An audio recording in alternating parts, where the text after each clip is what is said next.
Howdy folks, Singing Toad here. Thank you very much for watching my video today, and I hope you're having a super fantastic day. So today I have a brand spanking new knife in to me. It's not a brand new knife out on the market. It's not going to be very often you're going to see a brand spanking new knife out on the market here on the Singing Toad channel. I don't have those kind of connections as of yet, folks. Maybe someday. But this is a new knife to me, but it is one that I've wanted for a little while, and I'm glad to finally have it here to take a look at. So, in full disclosure, I did purchase this knife with my own money from Blades Canada, and what I paid for the knife was $56.99 Canadian, and I'll put somewhere on the screen here what that works out to into US dollars. But that was again $56.99 Canadian, plus taxes, shipping and handling, and all the above. And of course, I have gone through the knife, just a quick once over, just to make sure there was nothing wrong with it before doing my review. So without any further ado, let's take a quick look. Obviously, you can tell it's a Spyderco. So that's what that side of the box looks like. That's that side. That's that side. That's the back. And the final side, which is going to be the reveal of what it is. And there we have it. And of course, the camera does not want to focus. Focus, camera. Come on. There we go. Hello. Imagine that. Instant focus. All right, so model number is C14, or sorry, I can't even read today. C148PBK, and this is the Ambitious, and this is in the FRN handle skills. And yes, this is a Chinese-made knife. So let's go ahead and take a look inside the box. So here we have the knife itself. But before we get into that, we're just going to take a quick look at the other contents. So it does come with a wee little Spyderco sticker. And it also comes with a little Spyderco pamphlet here. This, I assume, is their warranty information and maintenance. And yeah, there's the limited warranty. So obviously the warranty, all their contact information, little blurbs about the knife itself, and some of the specs of the knife. I will put the specs on the screen at some point during the video.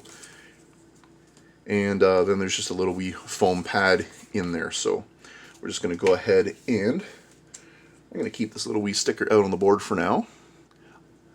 But let's go ahead and take a look at the knife itself. So there we have it. And now I don't know if the camera will show this correctly, but it does show in the middle of the badge here it says Spyderco and Ambitious, which a lot of Spyderco's FRN models do have their model name on the handle scales. And then of course you can see where it says Spyderco. Excuse me, folks, I do apologize for that little hiccup there. Spyderco 8CR13 MOV, that's the blade steel. And that's what this side looks like. So this is a pass-through type design, which I really do like. Oh, that just fires right on out. Like that. Nice little thumb ramp there. Of course, you got the Spyderco bug logo. And then on this side, I believe that symbol is Eric Glesser. That's what I think that is. And then very, very teeny tiny there on the blade, it does say China. And so this to be as least offensive as they can to the folks who do not appreciate Chinese-made product. And right through these holes, you can actually see the brass washers in there, because there are Foster bronze washers. It is a liner lock. Little wee knife, I tell you what. Like if we look at where my fingers go on that, you know, it's almost not quite get a full finger, 4-finger grip on that. It's a very small little knife, very chunky little blade, full flat grind. How's that sharpness? Well, it's a Spyderco. It's going to come out of the box sharp. I have well over a half dozen or so Spydercos now. And every single one of them has come out of the box razor sharp. I've never had a dull one yet. But, yeah. Whoops. Failed it that time. Maybe we'll edit that out. Maybe I won't. That's what it looks like open on that side. Let's just place it down on the board real quick. And somewhere I'll be putting specs on the screen here while I ramble on for a little bit here. But just doing some of my own calculations. So 1, 2, just a hair under, wait a sec, 1, to, yeah, just a hair under 2.5 inches. And the cutting edge starts right there at the end of the handle. So this is all belly. It's a nice curved blade. It's all, you know, it's 100% cutting path here. You know, because it's an opening hole instead of thumb studs, you don't have to worry about anything snagging up. But overall length, so if we go 1, 2, 3, 4, 5, just a hair under 6 inches altogether. And then of course it's about 1/2 inch thick altogether. You know, a little bit if you count the pocket clip in there.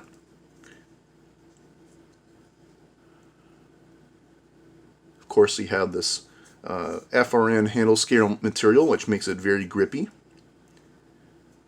Lanyard hole, 4-way mountable pocket clip, and you know what? First thing we're going to go ahead and do, live on camera, is we're going to fix this pocket clip. I'll be right back with you.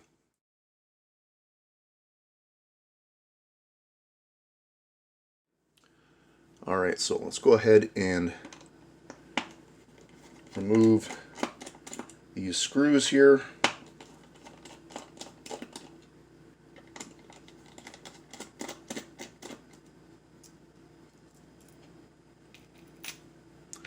And for safety purpose, I'm going to go ahead and close the blade while I do this next part. And whoops, one of those screws just went flying away. The screws do have a little dot of Loctite on them, by the way, which is nice. Which means they'll stay in there. So let's go ahead and put the pocket clip on the right way it should come from the factory. Spyderco, I don't know why you do this. All of your knives come with the pocket clip mounted the wrong way. For the 5 people who actually like tip down carry, they can switch their pocket clips. All the rest of us in the knife community prefer tip up carry. Or at least, as Pete from Cedric and Ada Gear and Outdoors would say, the ones of us who don't enjoy eating wet bread would enjoy, you know, our pocket, or prefer to carry our pocket knives with the tip up as opposed to tip down. There we go. Problem solved. So Spyderco, why can't you just send them out like this? Like the way everyone else does? I love Spyderco, guys, I really do, but this is my one pet peeve about this brand, is why they send their knives out with the pocket clip mounted the wrong way. Anyway, so there, that makes me feel a lot better. My OCD isn't bothering me anymore, but I did want to show you guys the way the knife does come from the factory with the pocket clip the other way. And I'm poking fun here, folks. Please don't take offense. If you prefer to carry your knife the other way around, I don't mean anything by it. I'm just poking some fun, but, you know, at the end of the day, I'd say more people prefer tip up carry versus tip down. Spyderco, being a very large knife manufacturing company, they should know better. They should know their buying audience better. And that's just my humble opinion. Anyway, oh, that was a terrible opening. Let's try that again. There we go. While we have it out here, let's do a quick size comparison. And I'm going to start by comparing it against the Spyderco Tenacious. So this is its like bigger brother. And now this is the Pro, or not the Pro, sorry, the what they call the lightweight version. And this is in the S35 VN blade steel, which, by the way, this knife does also come in the Pro version. Why do I keep saying Pro? Lightweight version with the blue FRN and with the S35 VN blade steel. So if you're hating on 8CR13 MOV, well, you can get this same knife in the S35 VN blade steel, and you have a premium blade steel, and be done with it. So anyway, this is the Tenacious lightweight. I do believe there is another knife in this series. I want to say the Resilience or something like that.